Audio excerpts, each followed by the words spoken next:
narito na naman tayo para sa isang napaka-sweet at nakakakilig na love story nila Kalingap Edu at Ate Viancy. Ulat mo ay aking makilala. Para sa pagpapatuloy ng ating love story ay dumayo ang Kalingap team para kay Ate Viancy dahil meron silang pupuntahan ngayong araw na sobrang halaga. Ito nga ang pagpapatuloy ng kanilang pagpunta sa amusement park. Sobrang layo talaga ng kanilang binyahe dahil halos 10 oras daw sila na bumiyahe patungo sa kanilang pupuntahan. Nung sila ay umalis ay may liwanag pa. At nung makarating sila doon ay talagang gabi na. Kaya naman sana ay worth it talaga ang kanilang pag-alis at yan ay mapapatunayan natin sa video na ito. Marami din tayong masusubaybayan ng mga kilig moments ng EDC Love Team, kaya naman yan ay inyong aabangan.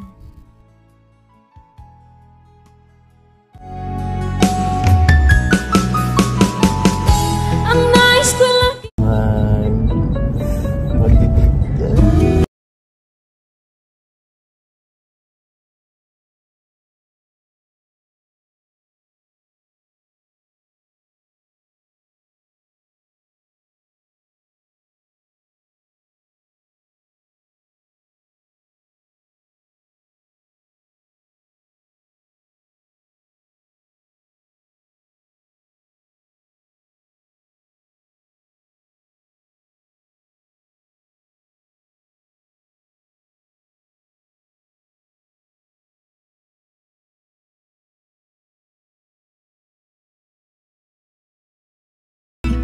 bukas na lang po kami magala kasi gabi na. At antok na ang lahat eh, wala nang energy.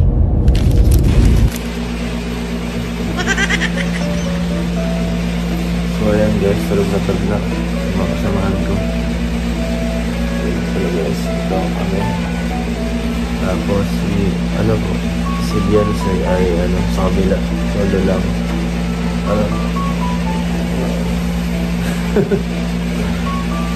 Na sigurado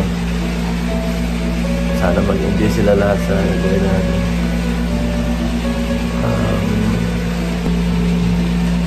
Tunog si Thunder. kung ano ako'y tanggap mo na, hindi ka rin nag-alinlangan pa. Kilig overload talaga ang mga nangyayari kahit hindi pa man din sila nakakababa ng sasakyan. Ano pa kaya kung makapunta na sila sa kanilang pupuntahan? Ngunit bago sila makarating doon ay syempre gumabi na at nagpahinga na muna sila. Tunog si Thunder. Tapos si Brad.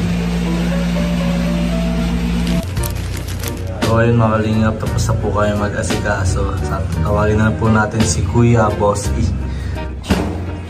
Ay Kuya, tara na Kuya at nakasikaso na po kami. Nasilip mo na ba? Si wifey mo? Na ba yun? Di ko na lang kung nakabihis na siya eh. Walang tinanggal na namin yung mga gamit namin, binaba ko na yung maliit. Mga alas 15 sila pati eh. Dapat tanda na tayo kasi nag-ahabol din tayo sa oras. Ngayon eh, hindi naman tayo dito. Mabisita lang talaga tayo dito eh. Hindi naman tayo talaga ma-stay dito naman tayo. Gusto ko lang talaga dito makita yung lugar at na-miss ko na ito lugar. At sa siyempre, para makita rin yan. Room service! Galit! Room service!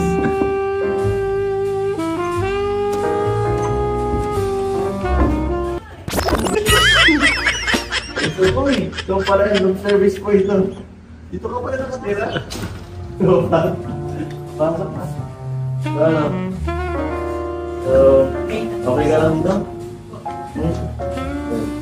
Nakatulog ka naman naman din? Okay lang. Atensya na ha. Dito lang tayo natulog kasi yan lang kinayanan ng budget ko eh. Wala kasi tayong Naman ang bawat panaginip ko, ikaw lang ang tinitipon. Ito ay biglaan din lang talaga, kaya naman masaya din ang mga trip kapag hindi masyadong pinaplano at biglaan pa nga na kasama si Ate Viancy. Hindi kasi alam ni Kalingap Edu na makakasama ang dalawa kaya na-surprise seryoso talaga siya noong pagsundo nila na nandoon si Ate Fiancé. Ito lang tayong tulog kasi yan lang kinayanan ng budget ko eh. Wala kasi tayong sponsor eh. Solo lahat. Hindi ka rin ang pwede ngayon. Ang ganda pa nga ito dun sa pakto ko. Pero siyempre, siyempre nakakapagano kasi. Hindi ito bongga kagaya ng mga binibigay ng mga sponsor sa atin na tinutuluyan. Hindi karaniwan. Simple lang ito eh. Murang-mura lang ito eh. So, baka hindi ka naman dito nalungkot. Hindi. Bakit? Solo-solo ka lang dito eh. Kami dun, 5 kami dun, siksikan kami dun. Siksikan mo kami dun, tapos ikaw dito. Solo ka lang. Baka, na-homesick ka dito kagabi, baka di ka nagkatulog. May music. Nga pala, baka nagsisi ka na yan. At syempre, sumama ka sa akin dito sa pagpunta ka dito. Hindi ka nagsisi na. Hindi. Gusto ko nalaman ko ano yung mga dating ginagawa ko dito. Mga kalokohan. Joke lang.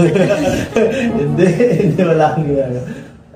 Siyempre, malayo ka sa pamilya mo ngayon eh. Hindi ka gaya ng nakaraan. Nag-update ka? Buti naman. Update na. Baka ma-miss ka ng pamilya mo eh. Siyempre, baka ngayong taon, baka dito ka magbagong taon. Joke lang, hindi. hanggang wakas ay tayo ng dalawa. Palagi kang naman ang isip. Nakakatuwa naman dahil kahit na nagkakaroon sila ng kasiyahan sa ibang lugar, syempre, naalala pa rin ni Kalingap Edu ang pamilya ni Ate Fiancé. At syempre, doon nga ay pinagsasabihan niya pa rin si Ate Fiancé na mag-text o mag-update man lang sa kanyang pamilya para hindi daw ito mag-alala. Napaka-sweet. Maging magsama ang panahon naman. Sana magsama pa natin, sana maging perfect ang lahat. Kasi, baka mapahiya ako eh. Sabi ko pa naman sa'yo, maganda dito. Pero mukhang yung entrada pa lang kagabi, sablay na eh. Doon pala sa sentro, parang di ba nagusto ng amoy eh. Si Romel may kasalanan doon, si Romel. Pero may kasalanan eh. Pero kuya, Sa bagay ha? ang ganda ng suot nyo ngayon ah. Grabe. Parang Sigurado naka-black ka ba kasi tayo, ma-rides tayo eh. Sigurado baka kung tagsay ka ng damit. Hindi ka mahiraman yan. Sigurado, may jacket naman ako, papahirap na lang kita. Papahirap na lang. Tara. Hanggang gantong oras na lang tayo. Ay. Sige na. Ang libat ka. Isang taon titira dito. Okay na yun?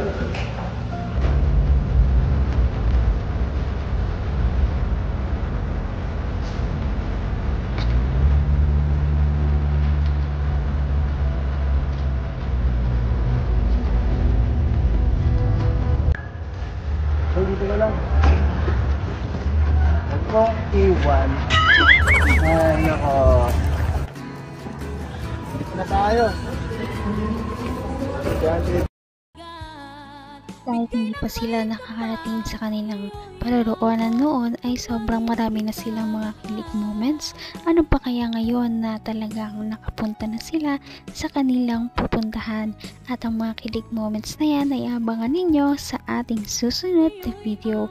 Kaya iyan ay inyong subaybayan.